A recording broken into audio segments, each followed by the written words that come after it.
Greetings, dear viewers. It's George from Ireland here, and here I am, as they say, where England began. Well, anyway, the Kingdom of England began, because on the site behind me, All Saints Church, that is where the very first King of England had his coronation. However, what was I going to say? Point out about that? The church is very extensively rebuilt. The church you see now was the building you see now is really from Henry I's time. There've been extensive repairs, even since Henry I's time. That the corridor, not the corridor, what am I talking about? The tower. If you come closer, you'll see it's much more recent. Maybe even 20th century. That red brown brick. You see the flint, the sort of stone which you find locally. Anyway, in 838, a great council of the realm was held here in that place known as Kingerston. It was already known as Kingston, which is perhaps a bit curious. And so the king ordered that this happen here. Back then was the Heptarchy. Although there was a notion of England, it wasn't one kingdom, certainly. It was debatable as even one country. So it was divided into 7 separate kingdoms, often at war against each other.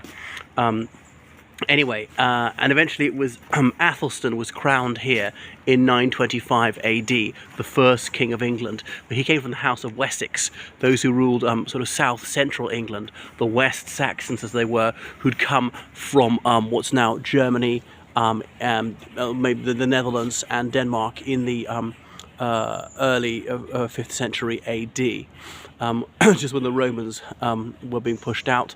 So the Saxons, the Angles and Jutes drave them out. The Jutes as in from Jutland or Jylland, as the Danes call it, the peninsular Denmark.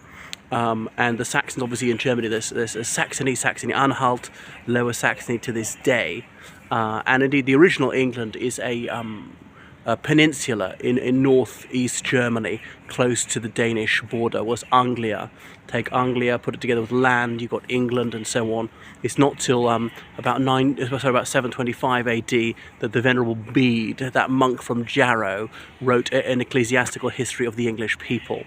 So the words England and English were born, but he could easily have said of the call them Saxon people and Saxon land and stuff like that. That's why in Welsh they often say call people Sais. The English they call them Sais because the English are Saxons, or calling England Llogan as in lost land, like in Irish, we're calling them Sasanoch as in Saxons, Sasana as in Saxony. That's what we call England in the Irish language. So anyway, but the original church was the Chapel of St. Mary, and you can see some stones laying out its approximate proportions. Let me show you.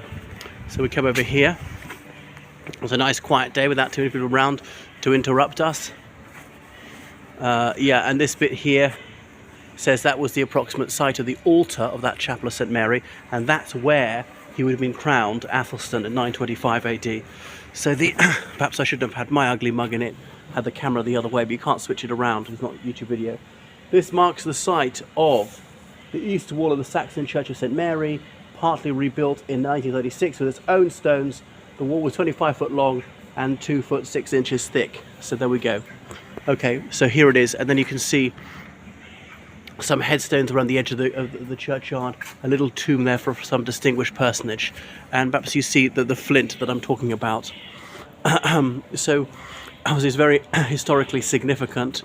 Many famous people are associated with this church. The Earl of Liverpool, when his Prime Minister, lived not very far by, and his good wife is indeed interred, and there's a little memorial. Cesar Picton has, he said his funeral took place there. He's that black man who was a prominent coal merchant here in the late 18th century. He'd been kidnapped, we believe, from the coast of Senegal around the age of 6, taken to the West Indies, and later this person given as a present to somebody else, but later manumitted. He became free, rather prosperous, and his house was not very far away. He was a very large man, so even though there was a lot of vicious racialism, somehow he achieved acceptance. He converted to Christianity. It's thought he may well have been raised in the Mohammedan faith. So anyway, this is a much bigger, more modern church. But as I say, some of that dates from Henry I's time, who succeeded to the throne in 1100 and died in 1135. Anyway, sometime I'll go in and film the interior of it and show you some more little plaques and memorials. The East Surrey Regiment is commemorated there. We're in the historic county of Surrey, and the eastern half thereof. Now there certainly was a Bishop of Kingston in the Church of England. I'm not sure if they still have a Bishop of Kingston, but this is not a cathedral. So you get the idea of the dimensions of it. It is a capacious church between, this would probably be the largest congregation of any day of the year.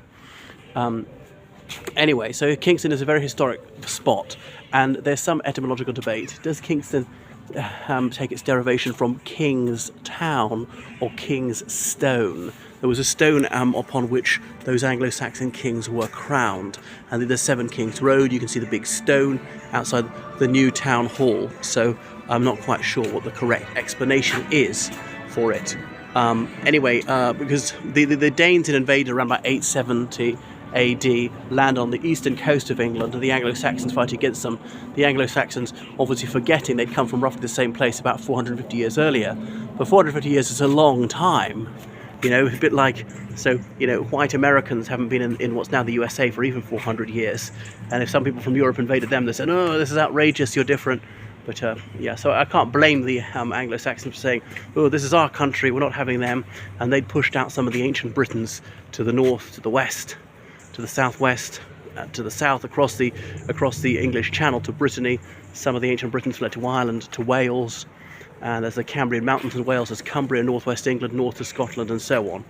But yes, there's no continent of England at that time, and the Anglo-Saxons having you know, the north and west of England a bit more, and the Saxon having, of course, at the east coast. Sorry, the south and west was more Anglo-Saxons, the north and east was more Danish.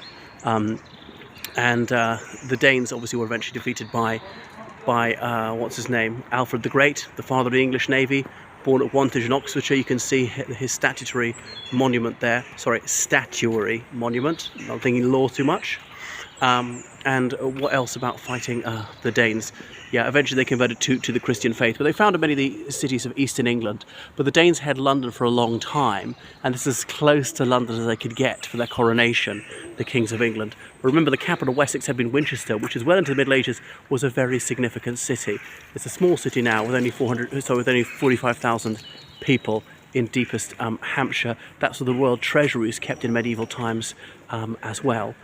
So what else would I want to point out about Kingston? And so then obviously when the Anglo-Saxons, they took back London, they could have the coronation there at Westminster Abbey, where it is to this day, where King Charles III will no doubt be crowned this coming summer, probably in May. Right, and there's obviously St Clement Danes, as in Danish people, that church in the city of London, which is the central church of the RAF.